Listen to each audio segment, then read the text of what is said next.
Cuando leí que la resolución 058 pretende llamar ahora al kinder educación doctrinal inicial, que pretende cambiar la historia de nuestra Venezuela, promover el culto a la personalidad de Chávez y graduar nuevas generaciones de maestros dispuestos a ideologizar al país, recordé que todos los regímenes arbitrarios siempre buscan controlar la educación para manejar al hombre y criar nuevas generaciones a su imagen y semejanza. Pero quizás se les olvidó que en la más reciente historia de Venezuela, las más decididas guerreras han sido siempre las madres venezolanas. ¿O es que no recordamos que el movimiento de calle lo iniciaron ellas hace más de una década, cuando intentaron imponer aquel decreto 1011? El gobierno habla con horror de la inseguridad en Sucre solo para hacer política contra su alcalde, como si la total indiferencia de este gobierno armado hasta los dientes y dueño de ejércitos y policías no fuera la principal causa de la proliferación de malandros. Meten presos a quienes llaman especuladores, cuando son ellos quienes dictan estas desastrosas políticas que han llevado a nuestra economía a la agonía. Y nos han manchado con la vergüenza de ser un país petrolero que vive en la miseria. Que nos manchan con la vergüenza de tener que oír a un Vargas Llosa decir que somos un patético ejemplo de fracaso. ¿Cuánta entereza moral y espiritual hay que tener para aguantar tanto? Hoy, un experto nos orienta sobre las herramientas a las que nos podemos aferrar para seguir de pie en medio de tantos embates. Una pausa para agarrar aire y fuerzas, seguir adelante. Bienvenidos a Piedra Angular.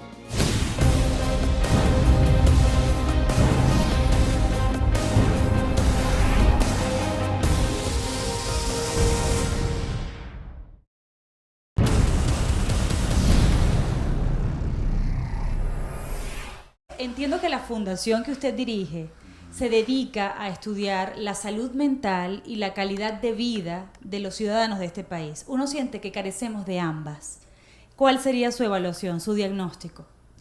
Sí, definitivamente estamos atravesando por un momento crítico como país. Hay una serie de confluencias de hechos que hacen que la gente se sienta sometida a cargas de estrés inusuales. O sea, más allá de la norma, más allá de lo que ha sido la norma hasta ahora. La situación económica por un lado, la escasez por otro lado, la situación política por otro lado, las tensiones sociales, digamos la sobrepoblación, la falta de servicios. O sea, son una cantidad de cosas que confluyen en que el día a día del venezolano se hace más difícil. Uno siente que tiene tanta carga como venezolano. Normalmente la vida del ser humano es compleja. Siempre hay tristezas, hay dolores, hay despedidas, hay tropiezos. Pero uno siente que la vida del venezolano tiene la carga individual más esta terrible carga colectiva. Sobre todo en estos últimos 2 meses, que el venezolano ha llegado a la conclusión de que no se siente seguro ni siquiera en su propia casa. Es demasiado agobio, doctor. Me imagino que habrán aumentado las consultas. Sin ninguna duda.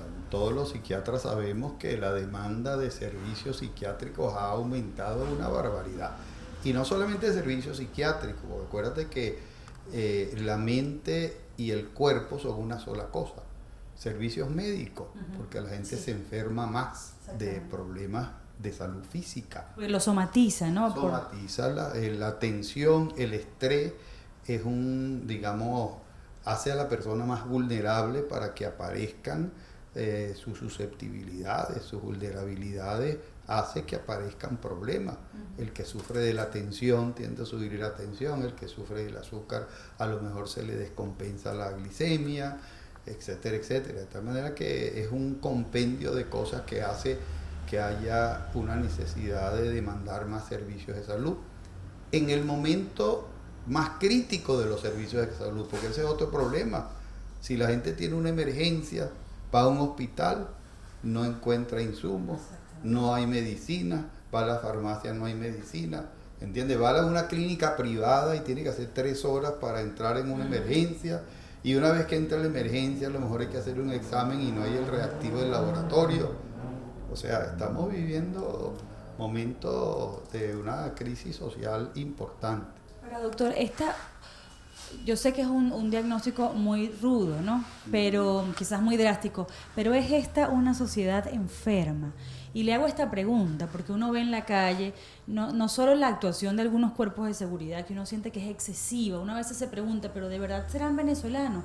Uno como que no se reconoce en ese comportamiento porque el venezolano, o yo no sé si es que es el deseo de los quienes vivimos aquí, siempre pensamos que esta era una sociedad decente, noble, solidaria, y ese tipo de comportamientos chocan en la imagen que uno se había creado de lo que era este país. Bueno, mira, hablar de una sociedad enferma es un término muy duro, muy difícil y un diagnóstico muy difícil de hacer.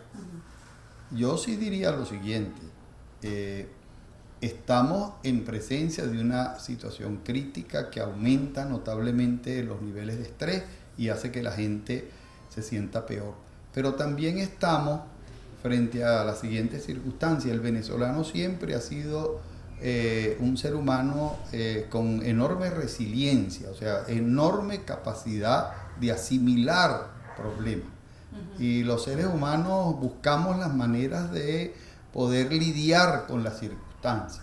Para el nivel de tensión que ha tenido que sufrir el venezolano en los últimos tiempos, yo te diría que estamos demasiado sanos. Ahora, doctor, también algunos creen que sí, que es muy propio del venezolano sortear la dificultad hasta con humor. Y es como un mecanismo de defensa, pero también otros creen que esa condición de personalidad es la que no nos permite reaccionar a tiempo para evitar que las crisis se profundicen. Es decir, como que tenemos una condición de adaptabilidad tan evidente a las circunstancias que implican problema y riesgo, que como que no reaccionamos preventivamente a eso, no impedimos que trasciendan, ¿no? Definitivamente es una combinación de un exceso de tolerancia frente a muchos problemas, con una especie de evasión o negación de los problemas. Sí. O sea, no es sino cuando nos vemos con el problema absolutamente encima, cuando reaccionamos, protestamos, o cuando una circunstancia particular toca una zona muy sensible. Y eso es lo que ha ocurrido. Y eso históricamente, ¿no? Te digo, históricamente ha ocurrido así. Es como una olla de presión donde la presión va creciendo, va creciendo, va creciendo. Y llega un momento en que por alguna circunstancia, a lo mejor completamente baladí o sin mucha significación, ahí explota un problema serio. Y estamos en una situación donde eso puede ocurrir en cualquier momento. Tratar de sentarse y entender la situación más allá de los sentimientos, porque el problema es que ante una situación de adversidad uno habitualmente se deja llevar por los sentimientos y usa poco la razón. Entonces, una fortaleza es usar la razón, es ponerse frente a la realidad y decir qué está pasando realmente, porque es distinto evaluar, por ejemplo, la realidad de lo que está pasando ahorita políticamente, si uno está metido en el medio de una guarimba, así uno se va al Ávila, ¿entiendes? O si uno se va a un parque, uno tiene que sentarse y usar la razón y no dejarse llevar por los sentimientos exclusivamente. No es que no los tenga, es importante tenerlos, es importante expresarlos, pero uno tiene que acudir a la razón para ubicarse. Esa es la primera característica. La segunda característica tiene que ver con la independencia, lo que se llama la independencia, es decir, poder tomar distancia del conflicto. Ay, qué difícil es eso. Bueno, eso no es difícil, o sea, uno puede tomar distancia de diferentes maneras, escuchando música, leyendo un libro, yéndose a un parque, compartiendo con un ser amado, o sea, pasando un momento rico con un ser amado. O sea, uno tiene que obligarse a buscar algunos momentos de sosiego, porque el organismo, el cerebro, no tolera estar permanentemente sometido al estrés. ¿Sabes qué pasa? Uno tiene que darle una pausa, hacer ejercicio, yoga, meditación, lectura. ¿Sabe qué pasa? Que por ejemplo, bueno, en mi caso, hablo por mí, y me imagino que a muchos venezolanos les ocurrirá lo mismo. Uno se siente culpable de intentar aislarse de la situación, porque, por ejemplo, poner una foto, yo estuve de aniversario con mi esposo y no se me ocurrió jamás poner una foto de un momento que fue tan feliz, pero no fue tan feliz en realidad, porque uno no puede abstraer, separar lo personal de lo colectivo, porque uno siente la corresponsabilidad, uno se siente parte de este país. O sea, tienen permiso de un psiquiatra para hacerlo, sin ninguna culpa. Si es una celebración, conéctese con su celebración, pásela bien, diviértase, váyase a la playa y pase un momento sabroso. Eso no quiere decir que uno, digamos, no es responsable de lo que está ocurriendo. Uno tiene que ser responsable de su cuerpo y de su mente, porque si uno no está íntegro, física e intelectualmente, uno no puede enfrentar ninguna situación. Imagínate la gente que vivía en los campos de concentración, que estaba permanentemente expuesto a unas... Tenía que buscar sus momentos de sosiego, porque si no se vuelven locos, ¿entiendes? Entonces, eso hay que hacerlo, y hay que conectarse con el placer, hay que tener sus momentos de pausa, hay que decir, ahorita me desconecto durante un tiempo, no es que me voy a desconectar para siempre, no es que voy a evadir, es que no voy a desconectarme porque voy a tomar un momento para mí. Otro recurso es el humor, o sea, nosotros tenemos que ver lo cómico en lo trágico, hay que tratar de reírse, así sean las situaciones más dramáticas. No digo que uno se vuelva insensible, no digo que uno se vuelva irónico, no estoy hablando de eso, sino que uno no puede perder su capacidad de reírse, porque reírse es una condición importantísima para la salud mental. Entonces uno debe hacer eso. Uno debe también, digamos, restablecer sus relaciones afectivas. Es importante lo que se llama el grupo social de apoyo, con quién se apoya uno, la gente que está a su alrededor, su familia, su gente más cercana, su pareja, sus hijos. O sea, uno debe conectarse emocionalmente, pero no solamente para abundar sobre la crisis, ¿entiendes? Sí, uno se reúne para hablar de lo mismo. Exacto, simplemente para compartir. Nosotros en terapia a veces tenemos familias en crisis severísimas, y una de las cosas que uno les recomienda es que tomen sus momentos para compartir sanamente, para compartir las cosas, para hacer los rituales. Todas las familias tenemos rituales, ¿entiendes? Comen los domingos juntos, ¿entiendes? Celebran el cumpleaños de alguien, vienen los nietos, se reúnen los primos, se reúnen los amigos. Esas cosas hay que hacerlas. Uno no puede abandonar sus vínculos afectivos y encerrarse solamente en una cosa. Uno no puede hacer eso. Vamos por 3 herramientas, ¿no? Esta creo que era la cuarta, si no me equivoco. Bueno, la cuarta. ¿Cuál sería la quinta? Hay otra muy importante que es la iniciativa. La iniciativa tiene que ver con la capacidad de uno replantearse la situación. Si uno está ante una situación de crisis y de adversidad y ha hecho algo repetidamente y no resulta, la solución que uno ha escogido no resulta, uno tiene que replantearse de eso y dice, este no es el camino, tengo que hacerlo de otra manera. El problema es que los seres humanos somos repetitivos, persistentes, y siempre escogemos el mismo camino para buscar distintas soluciones. Tropezamos con la misma piedra. Entonces, la iniciativa es muy importante, que tiene que ver con la capacidad de plantearse los problemas desde otra perspectiva. Doctor, ¿cómo hacemos para salir con el alma intacta de todo esto?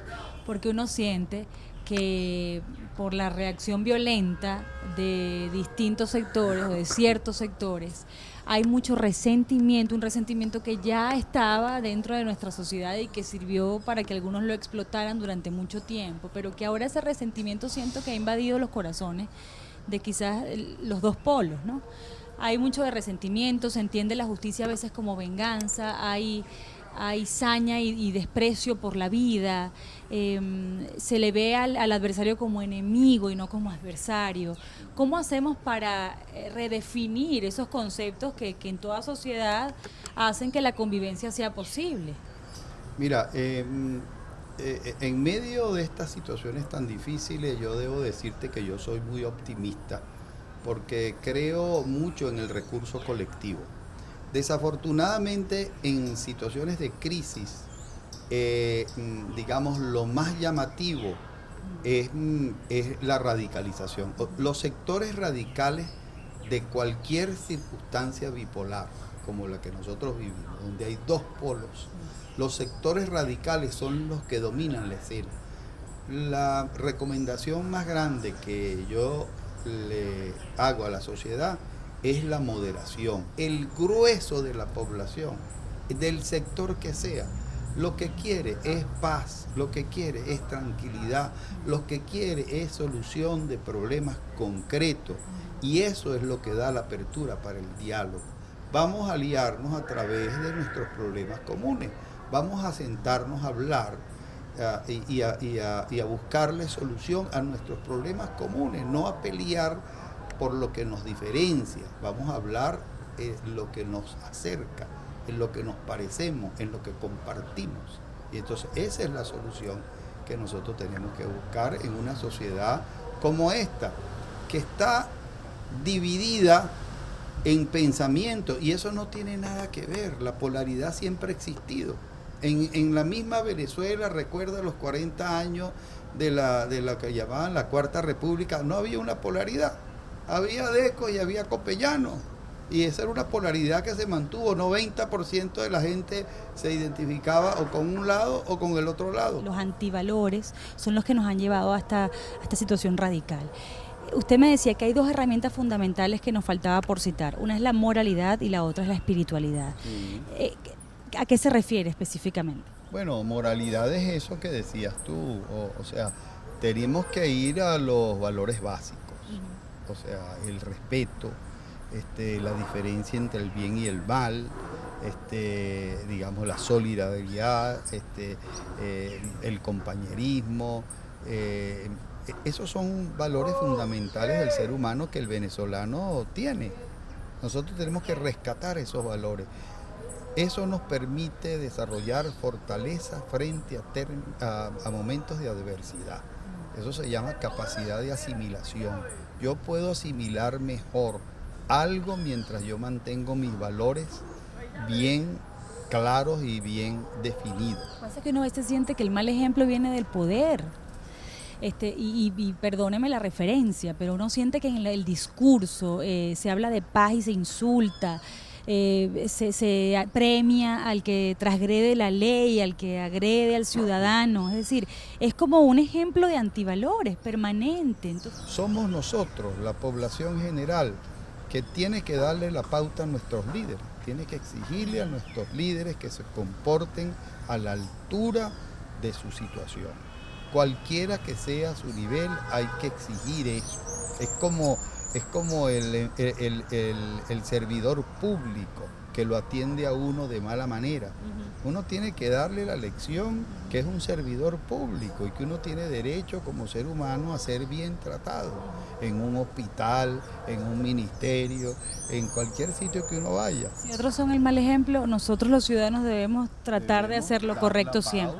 Claro, pero no armando un lío, ni cayéndole a golpes, ni diciéndole 4 groserías. Sí. Sino justamente dando el ejemplo uno con su conducta. La Policía Nacional Bolivariana arremetió duramente contra los estudiantes durante muchas horas y muchos días, ¿no? Casi son 2 meses. Y ayer se dio un episodio en el que la Policía Nacional Bolivariana le pidió disculpas a los estudiantes. Cuando se retiraron de Chacao, los vecinos, en lugar de insultarlos, los aplaudieron.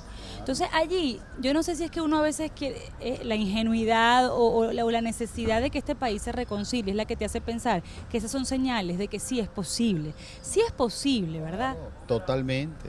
Yo soy un optimista y lo digo con absoluta esperanza de que nosotros nos vamos a recuperar de esto.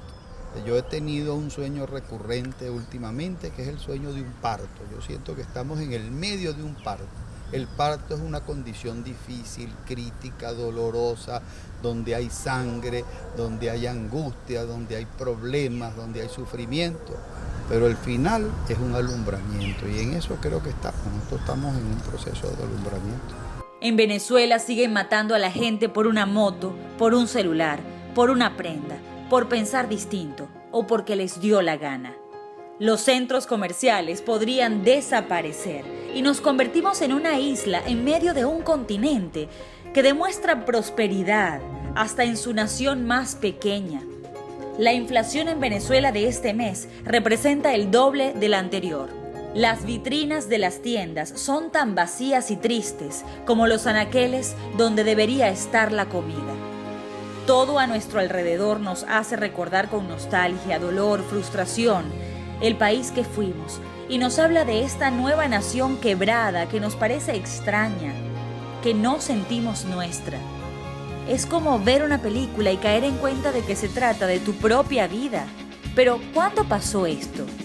¿Cómo es que este país se nos desvaneció entre los dedos? Nos queda tan poco, casi nada.